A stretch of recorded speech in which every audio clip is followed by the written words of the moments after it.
इसका आगाज़ किया गया और इसके दूसरे रुकू में अल्लाह रब्बुल इज़्ज़त कुछ साइंसी कवानीन का जिक्र फरमाते हैं। आज जो हमारी जदीद साइंस है, हम जदीद साइंस के फार्मूलाज देखते हैं तो मुतासर होते हैं कि लो जी ये लेटेस्ट फार्मूला आ गया और ये लेटेस्ट चीज़ आ गई। जितनी भी लेटेस्ट चीज़ें हैं ये साइंसदान आज इस पर रिसर्च कर रहे हैं। अल्लाह करीम ने आज से 1400 साल पहले इन कवानीन को आसमान से नाज़िल फरमा दिया हुआ है। चुनांचे इसमें पहला कानून अल्लाह बयान फरमाते हैं ज़मीन व आसमान की पैदाइश के बारे में। जदीद नज़रियात के मुताबिक अगर किसी का इत्तेफाक हो तो एक किताब में बताता हूँ, बड़ी आसान फाहम सी है। लिखने वाले मसलकन देवबंद के मसलक के मौलवी हैं, लेकिन किताब बड़ी कमाल लिखी है। किताब का नाम है फल्कियात जदीदा। लिखने वाले हैं जामिया अशरफिया लाहौर के शेखुल हदीस से मौलाना मोहम्मद मूसा खान। इस बंदे ने ये किताब लिखी है और इस किताब का खासा ये है कि उस बंदे ने आसमान की तस्वीरें भी दी हैं, बल्कि जो मौजज़ाए शक्के कमर है रसूल पाक का कि रसूल करीम अलैहिस्सलाम ने चाँद तोड़ा था, उन्होंने उस किताब के अंदर 28 मुल्कों के टाइम भी लिखे हैं। रिसर्च इतनी की है इस पर कि 28 मुल्कों के टाइम तक लिखे हैं कि भाई किस वक्त वो चाँद तोड़ा गया था। पाकिस्तान के टाइम के मुताबिक रात 9:28 उन्होंने उस किताब में लिखा है और फिर आसमान की तस्वीरें उन्होंने दी हैं, वो चाँद की तस्वीरें दी हैं। तो ये सारी की सारी चीज़ें 1400 साल पहले की मौजूद हैं, हमारे इल्म में आज आ रही हैं, हमारी रिसर्च में आज आ रही हैं। अल्लाह करीम इरशाद फरमाते हैं बिस्मिल्लाहिर्रहमानिर्रहीम कुल अइन्नकुम लतकफुरून बिल्लज़ी खलक़ल अर्द फ़ी यौमैन। अल्लाह फरमाता है उस रब से इनकार करते हो, उस रब के मुनकिर हो, उस रब की इबादत से भागते हो जिस रब ने इस पूरी ज़मीन को सिर्फ 2 दिनों में पैदा किया है। पूरी ज़मीन सिर्फ 2 दिनों में। अब ये मेरी और आपकी बात हो तो गलत हो सकती है, लेकिन अल्लाह की कुरान की बात गलत नहीं हो सकती। जो रब ने कह दिया वो ऑथेंटिकेटेड है, उससे बड़ा ऑथेंटिकेशन हो ही नहीं सकती, जो फरमाने खुदा हो। उसके बाद अल्लाह फरमाते हैं वजाल फीहा रवासिय मिन फौकिहा, ज़मीन बना के फिर हमने इसके ऊपर पहाड़ लगाए। फिर क्या फरमाया वक़द्दर फीहा अक़वातहा फ़ी अर्बअति अय्याम, और 4 दिनों के अंदर अंदर हमने इसकी निशानियां, अलामतें, समतें तय की। मशरिक, मगरिब, शिमाल, जुनूब, लैदा, चढ़दा, दक्कन, पहाड़, ये रब ताला ने पहले की तय फरमा दी 4 दिनों के अंदर। फिर फरमाया सवाल लिसाइलीन, सवाल करने वालों के लिए हमने बराबर रख दिया, चाहे लैंदे दा पुछो तो चाहे चढ़दे दा पुछो, दक्खन दा पुछो तो भावें पहाड़ दा पुछो। फिर अल्लाह फरमाता है सुम्मस्तवा इलस समाए वहिय दुखान, फिर हम आसमान की तरफ मुतवज्जे हुए और आसमान क्या था, वो एक धुआं था। ये जो आज हमें आसमान नजर आता है ना, ये बज़ाहिर देखने में बड़ा नरम और रूई के गाले नजर आते हैं, लेकिन फलासफा लिखते हैं कि उस आसमान नरम नहीं है, ये बड़ा ठोस और बड़ी सोबत सलाबत वाला और बड़ा सख्त है। यानी हम जैसे लोगों के लिए आसमान को तोड़ना या आसमान में छेद करना ये हमारे बस की बात नहीं है। इसी से तो फिर फलासफा कहते हैं कि भाई जब आसमान इतना सख्त है तो मेराज की रात को नबी का ऊपर कैसे चला जाना मुमकिन है, हुजूर कैसे ऊपर चले गए? तो उसका जवाब ये देते हैं कि जिब्रील अमीन अलैहिस्सलाम जो फरिश्तों का और नूरियों का सरदार है, वो मुख्तलिफ नबियों के पास आते रहे और सिर्फ रसूल पाक की बारगाह में जिब्रील 24,000 मरतबा आए हैं। हुजूर के पास 24,000 मरतबा जिब्रील आए हैं और बइत्तिफाक मुफस्सिरीन जिब्रील सिदरतुल मुंतहा पे है और सिदरतुल मुंतहा 7 आसमानों से पार है। अगर जिब्रील अमीन 24,000 मरतबा हुजूर अलैहिस्सलाम के पास आ भी सकते हैं और जा भी सकते हैं, तो जिब्रील तो हुजूर का खादिम है, वो बैसियत खादिम आता है। जब खादिम 24,000 मरतबा आ भी सकता है, जा भी सकता है, तो जो मालिक और आका है वो भी जा भी सकते हैं और आ भी सकते हैं। इसे ये जो है ना उलमा और फलासफा की इस एतराज़ का रद्द करते हैं। अल्लाह फरमाता है फिर आसमान की तरफ मुतवज्जे हुए। आसमान एक धुआं था। तिरमिज़ी शरीफ के हदीस पाक में आता है कि आसमान अमा था। अमा क्या है? अमा है हवा और पानी का अमेज़ा, इसको अमा कहा जाता है। ये अमा था। फिर अल्लाह फरमाते हैं हमने अपनी कुदरत से इसका धुआं बनाया।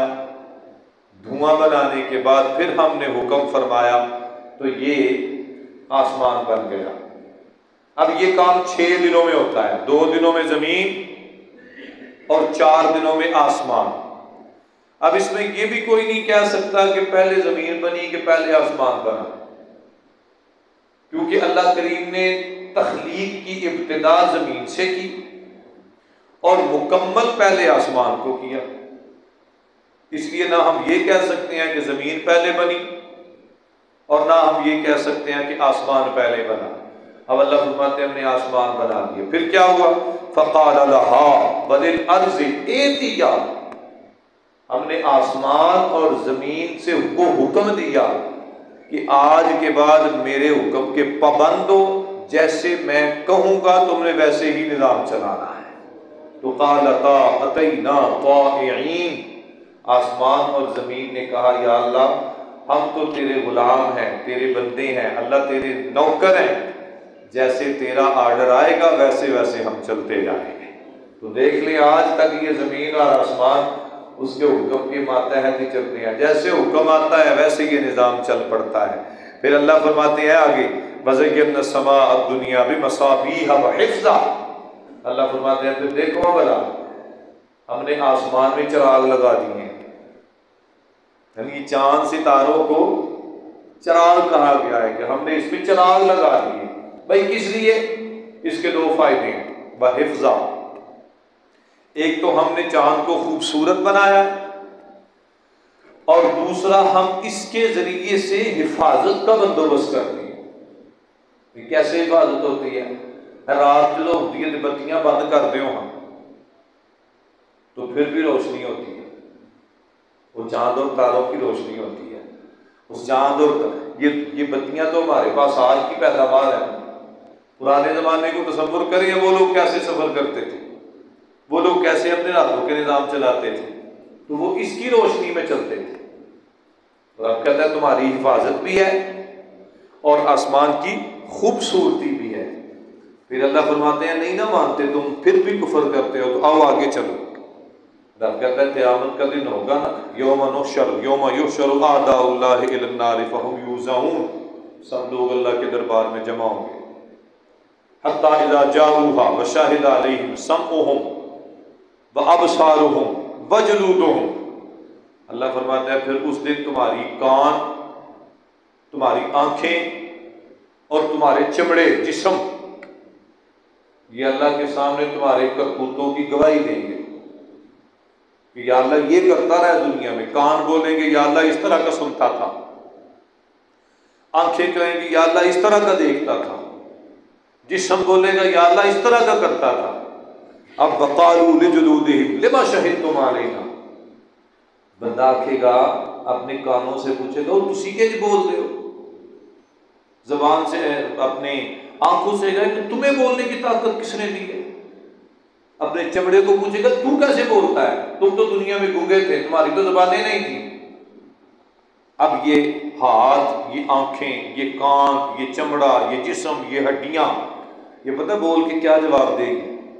कहते हैं कि तुम पूछते हो हमें किसने बोलने की ताकत दी है, तो कहेंगे अंतक़ल्लाहुल्लज़ी अंतक़ कुल्ल शै, आज हमें उस रब ने बोलने की ताकत दी है जिस रब ने हर चीज को बोलने की ताकत अता फरमाई है। आज हमें वो बुला रहा है। फिर कहेंगे बहुआ खलक़कुम अव्वल मर्रा, वो वही रब है जिसने तुम्हें भी पहली मर्तबा पैदा किया था, तुम फिर उसके बिगोड़े और उसके नाफरमान हो गए। अल्लाहु अकबर कबीरा। फिर वमा कुंतुम तस्ततिरूना अन यशहद अलैकुम, फिर बंदा दौड़दा फिरेगा, या अल्लाह इहदी गल शक वाली है, अल्लाह इहदी गल शक वाली है, इहदी गल ना मन्नियो।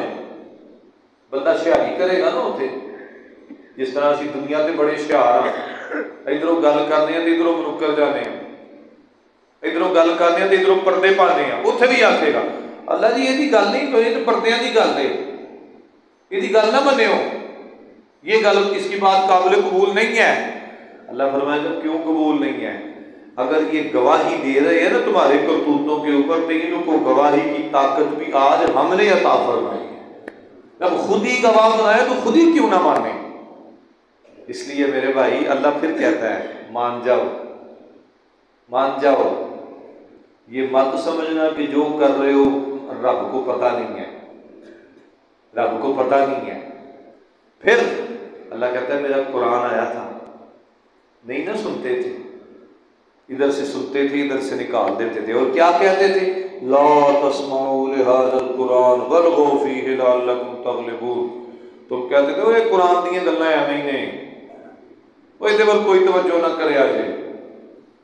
अल्लाह फरमाएगा फिर मैं जब पकड़ूंगा ना, तो मैं ऐसे लोगों को अपना दुश्मन करार देता हूं जो मेरे कुरान को नहीं मानते, जो मेरे कुरान की बातों को कबूल नहीं करते, जो मेरे कुरान की बातों पर अमल नहीं करते, और जो मान लेंगे उनके लिए क्या हुक्म है? इन्नल्लज़ीना क़ालू रब्बुनल्लाहु सुम्मा इस्तक़ामू ततनज़्ज़लु अलैहिमुल मलाइका, जो लोग कहेंगे तू ही रब है, तुझी को मानते हैं और इस पे डट जाएंगे, अल्लाह फरमाता है फिर मैं मेरी रहमत के फरिश्ते उनको अपने परों में छुपा लिया करते हैं, उन पर मेरी रहमतें नाजिल होती हैं।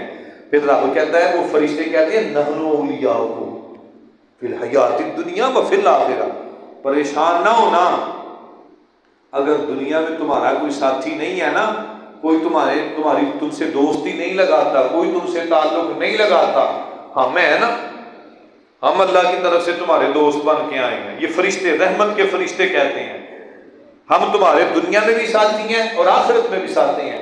फिर अल्लाह कहता है अबशिरू बिल जन्नतिल लती कुंतुम तुअदून, फरिश्तों मेरे इन बंदों को मेरी उस जन्नत का वादा दे दो, खुशखबरी सुना दो जिस जन्नत का इनके रब ने इनसे वादा किया हुआ है।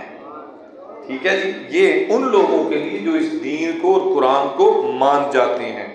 आगे सूरह शूरा शुरू हो रही है, और इससे सूरह शूरा के अंदर, इस सूरह मुबारका के अंदर अल्लाह रब्बुल इज़्ज़त जो अहकाम तो वैसे बहुत ज़्यादा है, लेकिन जो अहम पहलू इसमें मैं अर्ज़ करना चाहता हूँ, मन कान युरीदु हर्सल आखिरती नज़िद लहू फी हर्सिही व मन कान युरीदु हर्सल दुनिया नूतिही मिनहा। और ये बात बिल्कुल दुनिया पे फिट आती है। अल्लाह करीम फरमाते हैं जो बंदा आखिरत चाहता है, आखिरत के लिए सामान और ज़ख़ीरा करता है, नज़िद लहू फी हर्सी, आखिरत का तलबगार होता है, हम उसके लिए आखिरत हासिल करने के लिए आसानियाँ पैदा कर देते हैं, उसकी उस नेकी के ज़ख़ीरे में इजाफा फरमा देते हैं। और मन कान युरीदु हर्सद दुनिया नूतिही मिनहा, जो बंदा दुनिया का तलबगार होता है हम उसको दुनिया दे देते हैं। लेकिन दोनों में फ़र्क क्या होता है? जो आखिरत का तलबगार होता है उसको दुनिया में भी हिस्सा मिलता है और आखिरत में भी हिस्सा मिलता है, और जो सिर्फ दुनिया का तलबगार होता है उसको दुनिया का माल तो दे देते हैं, लेकिन वमा लहू फिल आखिरति मिन नसीब, रब कहता है आखिरत में कुछ नहीं लभना, आखिरत में उसे कुछ नहीं मिलेगा, क्योंकि दुनिया में रह के उसने सिर्फ और सिर्फ दुनिया इकट्ठी की है, दुनिया का माल कमाने को। और अगर इसी माल को अल्लाह के रास्ते में खर्च करता रहेगा, अल्लाह फरमाता है तुम्हें वहां भी सिरा देंगे और यहाँ भी सिरा देंगे। इसके बाद आ जाएगी सूरह ज़ुख़रुफ़ शुरू हो गई। आगे सूरह ज़ुख़रुफ़ के अंदर अल्लाह करीम फरमाते हैं वल्लज़ी खलक़ल अज़वाज कुल्लहा व जअल लहू मिनल फुल्कि वल अनआम मा तरकबून।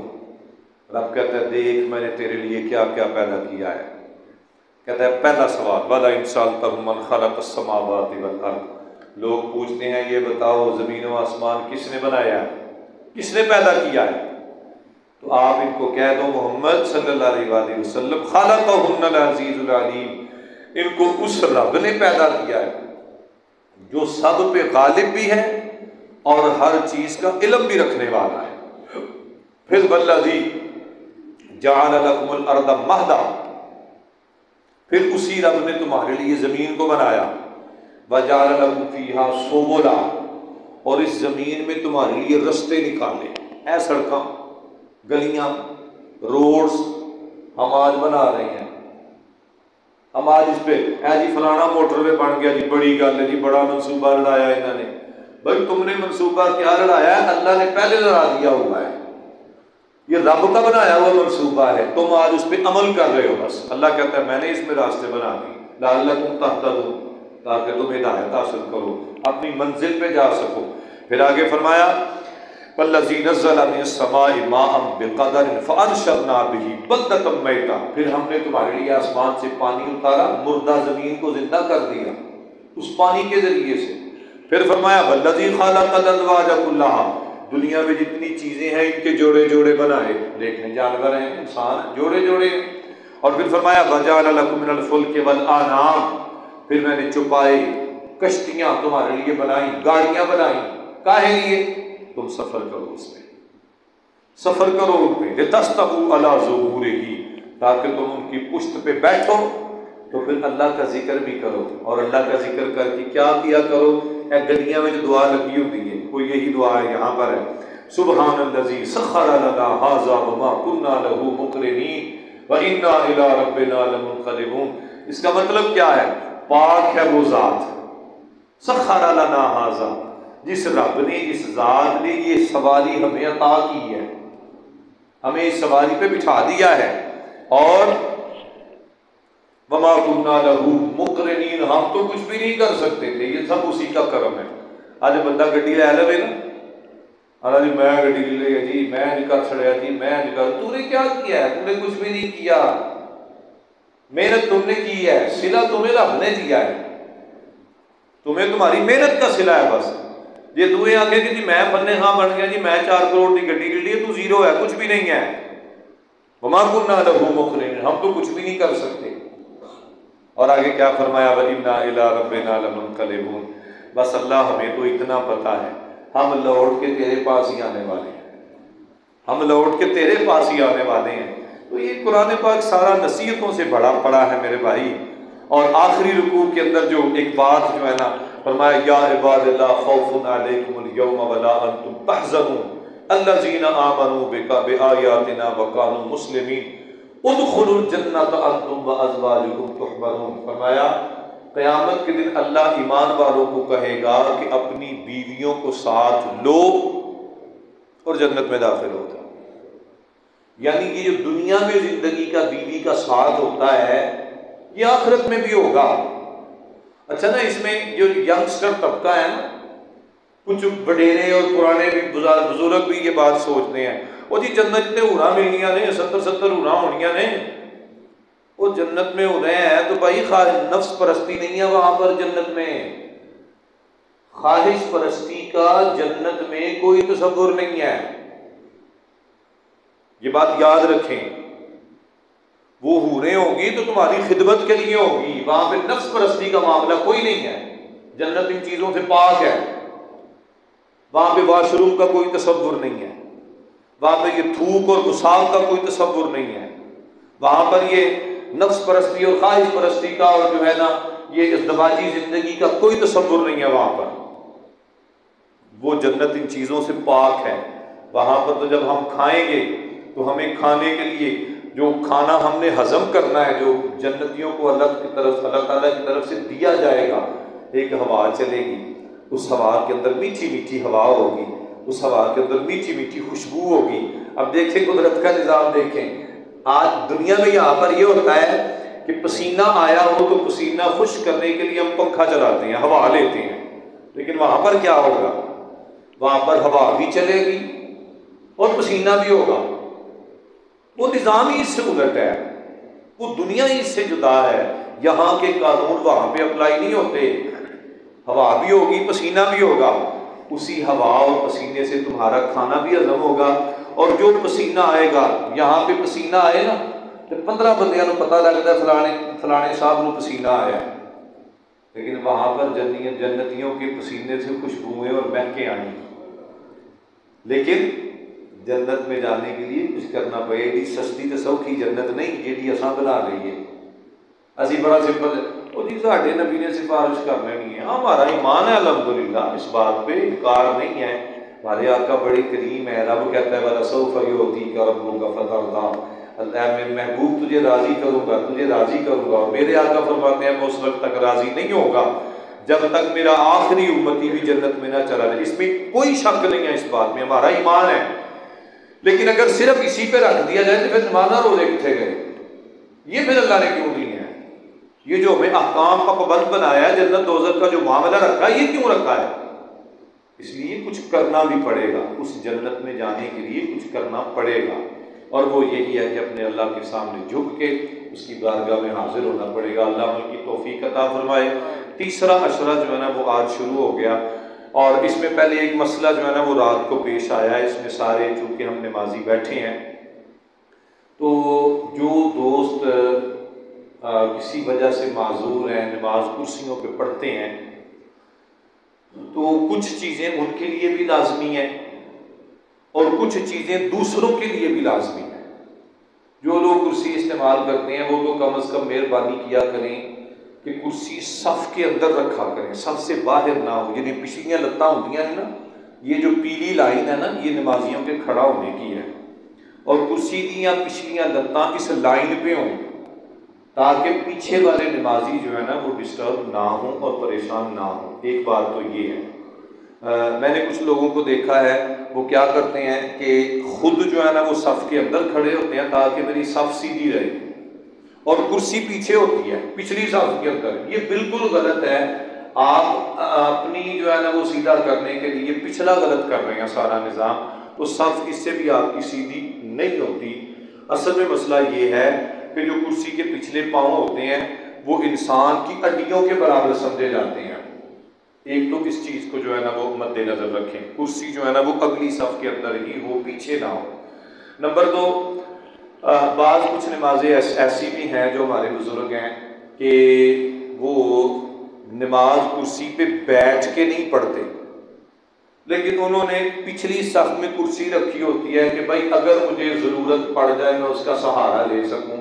सबसे पहले तो मसला यह है कि कुर्सी इस्तेमाल ही वो करे जो वाकई ज़रूरतमंद है। एवं ग्यारह हर बंदा प्या कुर्सी इस्तेमाल करे। मैं थोड़ा जी नक पीड़ हो रही है जी, या मैं थोड़ा जहा मेरी नज़ला लगे तो मैं कुर्सी इस्तेमाल कर लवा, ये कोई रीज़नेबल बात नहीं होती। रीज़न यह, मैं अक्सर एक बात जो है ना वो अपने हाजी साहब बैठे हैं, मैं अक्सर एक बात कहा करता हूँ, हाजी साहब बेहतरीन मिसाल है कि कितनी मुशक्क़त और मुश्किल से हाजी अनवर साहब नमाज पढ़ते हैं, लेकिन फिर भी अल्लाह की तौफीक है, अल्लाह का करम है उन पर कि इतनी तकलीफ उठाने के बावजूद भी वो उसकी बारगाह में खड़े होते हैं और अपना मत्था ज़मीन पे रखते हैं उसके दरबार में। ये बहुत बड़ा एजाज़ है। एक तो ये है कि छोटी मोटी बात पे कुर्सी ना इस्तेमाल करें। अगर ऐसा हो कि जी खुद तो कुर्सी पे नहीं है लेकिन कुर्सी पिछली सफ़ में रखी हुई है, जी मैं बवक्त ज़रूरत जो है ना वो आसरा सहारा ले सकूँ या सलाम फिरे तो फ़ौरन बैठ जाऊँ, तो बाज़ दफ़ा ऐसे होता है कि पीछे वाली सफ़ में नमाजी आया, उसने देखा जिन्होंने कुर्सी पड़ी हुई है, तो इसमें थोड़ा सा हुस्ने ज़न रखना चाहिए। हुस्ने ज़न ये है, मुमकिन है किसी ने कुर्सी उठाई है तो ज़रूरत की वजह से उठाई है। अब हम उसको जो है ना इस बात पे ले लो जी मैं कुर्सी रखी तो मेरी कुर्सी चुक के ला गए। हुस्ने ज़न होना चाहिए। अल्लाह के नबी का फरमाना ज़ुन्नुल मोमिनीन खैरा, हर मोमिन के बारे में अच्छा ख्याल रखो, अच्छा तसव्वुर रखो। मुमकिन है ज़रूरत की वजह से ऐसा काम किया हो, अगर ना किसी को अदावत तो नहीं होती। मैं अगर फ़र्ज़ करो बाहर से आ रहे हैं कुर्सी पे ही, अगर कोई बैठा नहीं, मैं चौक के परान आके पीछे खड़ा हो जाऊँ तो मुझे किसी के साथ कोई अदावत तो नहीं है, कोई दुश्मनी तो नहीं है, किसी को भी किसी के साथ नहीं है। इसमें अगर तो सफ़ की ज़रूरत बढ़ रही है, पिछली सफ़ की, तो फिर उठाने में हर्ज कोई नहीं है। और अगर पिछली सफ की ज़रूरत नहीं बन रही तो फिर बिला वजह कोशिश किया करेंगे उसको ना उठाएं, किसी के लिए तकलीफ का बायस ना बने। दूसरी बात और तीसरी बात इसमें यह है कि आज चूँकि अल्हम्दुलिल्लाह पहला शबीना है, अल्लाह के फजल से इंशाअल्लाह पहला अशरा आखिरी अशरा जो है ना वो शुरू हो गया। इंशाअल्लाह अज़ीज़ 10:15 बजे इंशाअल्लाह पहला जो सिपारा है उसकी तिलावत शुरू हो जाएगी। 9:30 बजे हम तकरीबन तलावी से फारिग हो जाते हैं, आप घर जाएँ, चाय पाए, फ्रेश होना है, वो सारे मामला से 10:15 बजे तक कोशिश करें मस्जिद में तशरीफ़ ले आएँ और कुरान पाक सुने। उसके बाद जो एतिकाफ़ करने वाले अगर सुन रहे हैं, मौजूद हैं तो बड़ा अच्छा है, अगर मौजूद नहीं है तो जाहिर बात है हमारे घरों से ही है ना, हमारे बच्चे हैं, हमारे भाई हैं जो एतिकाफ़ करने वाले हैं, उनको आज कोशिश करें कि ज़ोहर की नमाज के बाद उनको बोलें कि वो आएँ। और ये जो हमने हिस्सा है ना ये उनके लिए ख़ास किया है। अच्छा, इसमें ना एक और बात भी हमने मद्देनज़र रखनी है सब दोस्तों ने, ऐਵੇਂ ही आगे झुग्गी चौक के खड़ा कि केड़ा केड़ा है, ये कोई ज़रूरत नहीं है इन चीज़ों की। वो बैठे हुए हैं यकसूरी में हैं, उनको यकसूरी लेने थे। मैंने रात को बच्चों को बिठा के ना जो लड़के हैं, मैंने सख्ती से बात कही है कि पुत्र इतने मैं यारियां नहीं चलन देनी है कि लो जी हूँ मेरे 2 यार मिलन आ गए थे, 4 सज्जन मिलन आ गए, ना तो मोबाइल किसी के पास होगा ना यहाँ पर यारी। अगर किसी ने यारी का चक्कर रखा तो मैं अध विच उठा के भेज देना, जाओ घर जाके दूसरे को तंग ना करो। अगर वो यकसूई में बैठे हैं तो हम उनके साथ ताउन करें। ऐਵੇਂ बिला वजह झुग्गी चौक के वेखना जी है केड़ा बैठा है, है केड़ा बैठा है, इसकी कोशिश ना करें। वो उनको यकसू होने दें, वो अपने अल्लाह के दरबार में आके बैठने वाले हैं, बैठें। ज़ोहर की नमाज के बाद वो अपना सामान ले आए, जो बिस्तरा चादर शादर जो भी है। और अच्छा, इसमें ना फिर याद रखना ये भी जिन घरों से आ रहे हैं, मैंने रात को बच्चों को भी कहा है कि भाई सखने कलीन ते मैं किसी को नहीं सौन देना कि सीधे कलीन ते बस सो रहे हैं, कोई कलीन पे खैर ना, नीचे गद्दा होना चाहिए, नीचे गद्दा लाजमी है, क्योंकि इंसान है, इंसान होने के नाते कुछ भी हो सकता है। वो तो मैं बच्चों को समझाऊंगा इंशाल्लाह कि भाई अगर कुछ मामला हो जाता है तो कैसे फिर जो है ना वो आगे निज़ाम को चलाना है। गद्दा वद्दा साथ होना चाहिए लाजमी, और जो है ना ताकि पूरा सामान हो। ज़ोहर के वक्त आ जाएं, आके अपना सामान तैयारी करें। मगरिब की नमाज से पहले मतलब इफ्तारी से आधा घंटा पहले वो मस्जिद में आ जाएं, आके इफ्तारी जो है ना वो अंदर अपने एतिकाफ के अंदर करें। अल्लाह ताला जो कर रहे हैं उनके कबूल फरमाए, जो नहीं कर सके अल्लाह उनको ये सादत नसीब फरमाए। अल्लाहुम्मा सल्ली अला सय्यदिना व मौलाना मुहम्मदिन मुबारक वसल्लिम अलैहि। इलाहुल आलमीन तेरे फजल से करम से बैठते हैं, मौला करीम अपना ख़ास फजल करम शामिल हाथ फरमा। सीखने सिखाने की कोशिश करते हैं मालिक, हमारी सही को इस कोशिश को दर्जा कबूलियत अता फरमा, इसमें हमारे लिए फैज़ान और बरकतें अता फरमा। हमारे जितने अजीज़ रिश्तेदार दुनिया से चले गए मौला करीम सब की बख्शिश फरमा। इलाहुल आलमीन आखिरी अशरा निजात शुरू हो गया, जहन्नम से आज़ादी का अशरा है। मेरे मालिक हम सबको जहन्नम से आज़ादी नसीब फरमा। अल्लाहुम्मा इन्नका अफ़ुव्वुन करीमुन तुहिब्बुल अफ़्वा फ़अफ़ु अन्ना या गफ़ूर या गफ़ूर या गफ़ूर। ये दुआ है आखिरी अशरे की। अगर सिर्फ इतना भी पढ़ लेते हैं अल्लाहुम्मा इन्नका अफ़ुव्वुन तुहिब्बुल अफ़्वा फ़अफ़ु अन्ना, तो ये भी काफ़ी है। लेकिन बाज़ अहादीस में ये पूरे अल्फाज आते हैं, अल्लाहुम्मा इन्नका अफ़ुव्वुन करीमुन तुहिब्बुल अफ़्वा फ़अफ़ु अन्ना या गफ़ूर या गफ़ूर या गफ़ूर। ये इस अशरे की दुआ है, कोशिश करें इसको कसरत से ज़बान पे जारी रखें। रब्बना तक़ब्बल मिन्ना इन्नका अंतस समीउल अलीम व तुब अलैना या मौलाना इन्नका अंतत तव्वाबुर रहीम। सल्लल्लाहु अला हबीबिही मुहम्मद व अला आलिहि व अस्हाबिही अजमाईन बिरहमतिका या अरहमर